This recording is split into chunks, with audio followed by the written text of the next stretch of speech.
皆さんはじめまして、リチャード中野と言います。このチャンネルどんなチャンネルなのかというですね、話をまず第1回目していきたいと思います。世の中にはですね、心理学、脳科学、催眠術なんかの情報ね、いろいろありますが、普通に生活していると実感する機会もなかなかないと思います。ただですね、これ特にトランス状態っていう言われる状態では、幻覚が見えるとか、意識が全く変わっちゃったり、とんでもない、火事場のバカ力みたいな話ですね。とんでもないパワーが出たり、スポーツステーションのゾーンとかね、ありますけども、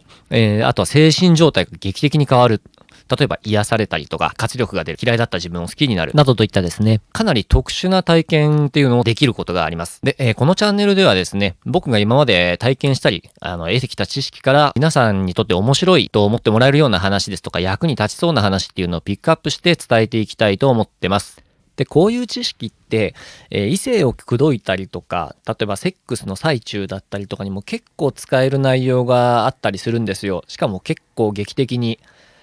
下世話に聞こえるかもしれないんですけども、でもこれってどうすれば人間幸せになるかとか、そういった哲学的な話と同じぐらい重要だし、つながってることだと思ってるんで、しょうもない話も、真面目な話もしょうもなくお伝えしていけたらいいなと思ってます。でですね、今回は初回なんで、そもそもリチャード中野ってお前って誰だよって話だと思いますんで、ちょっと自己紹介をさせてもらいたいと思います。まずこういった脳の不思議、精神の不思議っていうのにまず目覚めるというか、興味を持つきっかけになったのがですね、とある知人から借りた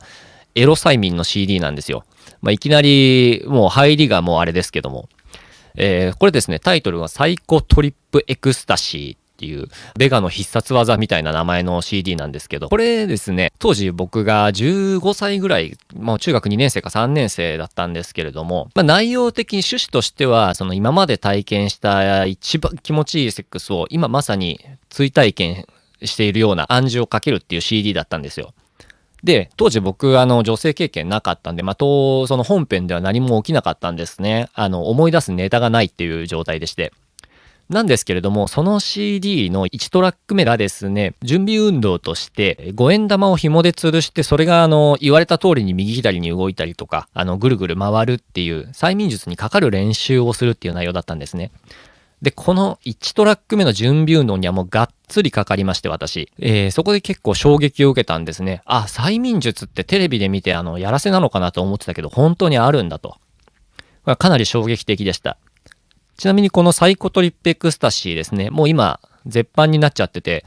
どうだったかな、僕が見た時は2万円ぐらいの値段になってました。で、その次ですね、もう一つ衝撃的というか印象的な体験がありまして、ちょっといろいろあってですね、タクシーにはねられたんですけれども、自転車に乗ってですね。で、その時に、それも15歳ぐらいかな。その時にですね、5メートルぐらい吹っ飛んだんですけれども、自転車にバーンとタクシーがぶつかって、自分が地面に落ちるまで1秒ぐらいだったと思うんですけれども、その時にですね、視界が全部モノクロになって、その1秒間がだいたい体感だと30秒間ぐらいに感じられたんですね。で、その間、怖いだとか不安だとかそういった感情は一切なくて、自分の体がゆっくり動くっていう体験でした。で、当然ものすごいゆっくり動いてるので、すごい綺麗に受け身が取れまして、で、結果的には擦り傷程度と。で、そのタクシーの運転手さん、大丈夫っつって言って、僕もやばい、自転車壊れちゃったから、親に怒られるなとか思って、大丈夫ですとか言ってぴょんぴょんその場で飛び跳ねてね、大丈夫アピールしたんですけど、そうかよかったって、じゃあ行くねって言って、そのおじさんも行っちゃったんですけど、あれよく考えるとダメですね。置いてっちゃ、跳ねた子供を置いてっちゃいけない感じだと思うんですけれども、本当はね、あれ警察に多分事故の報告とかしなきゃいけないんでしょうけど、無事だったんでいいですけど、そんなことがありました。この現象ね、漫画のオメガトライブっていうちょっと、そんなに有名な漫画じゃないんですけれども、その中で似たような表現が出てきまして、すごい高速で脳を動かして、すべてがゆっくりに見えて、で、色はモノクロになると。これクロックアップってその作品の中では言われてるんですけれども、どうもですね、後から調べたところによると、そのものすごい集中している状態、そのゾーンがさらに深くなったような状態になると、人間の目って色を判断する細胞と動きを判断する細胞の2種類あるんですけれども、その色を判断する細胞の方全部情報をカットして動きに全て集中するっていう状態になるらしいんですね。で、これですね、特殊な体験だとは思うんですけれども、意外と事故に遭った経験ある人何人かに話聞いてると、それ僕も私もなったことあるよっていう人がたまにいます。なので、世の中には結構体験したことある人いるんじゃないですかね。ゾーン状態だと、例えば野球選手がね、飛んできたボールが止まって見えるなんていうこともありますけれども、自分もそういった、似たような体験はしたことありますね。物が止まって見えるっていう。すごく集中した時ですけれども。で、こんなような経験がありまして、こういった脳の不思議っていうのに目覚めてですね、大学心理学科に進学したんですね。で、いろいろありまして卒業して、特に精神科医はちょっと、ハードすぎるなと思って自分は目指すのやめちゃったんですけれども、卒業して就職してちょっとしてからですね、ちょっといろいろあってですね、うつ病を発症しまして死にかけまして、で、回復するまでに2年。で、その時ED ですね。いわゆるインポテンツですわ。これ、治るのにさらに2年だから4年ぐらいですね、かかってしまったんですね。これは、ね、かなり大変でした。もう今は大丈夫なんですけども。でですね、そこから立ち直るのにあたって、もともとそういう心理学だったりとか脳の仕組みっていうのに興味があったので、いろんなことを試したんですね。自分の体を実験台にして、食べ物を変えてみたりとか、そのセラピー的な方法をいろいろ試してみたりとか、かなり、自分で試しました、いろいろ。で、その間ずっと自分のことを観察し続けるっていうことをしまして、でですね、そ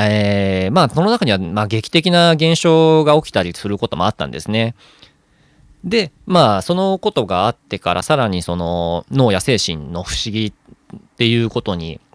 興味が増しまして、もう本当はね、大学にいる間にもっと勉強すればよかったんですけども、あんまり真面目な生徒じゃなかったので、卒業してからの方がむしろ頑張って勉強した感じなんですが、そういった話をいろいろ集めたり、実際に試してみたりして今に至ると。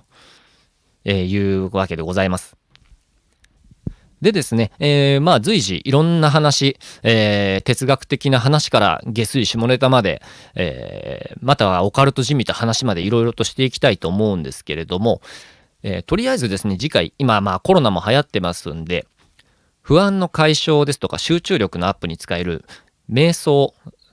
または座禅、マインドフルネスなんていう言い方も今したりしますけども、自分的には座禅のやり方ですね、勉強したのは。こういった瞑想の方法っていうのをね、紹介してみたいと思います。これも、深いところまで行くとかなりですね、自分でもびっくりするような効果が出たり、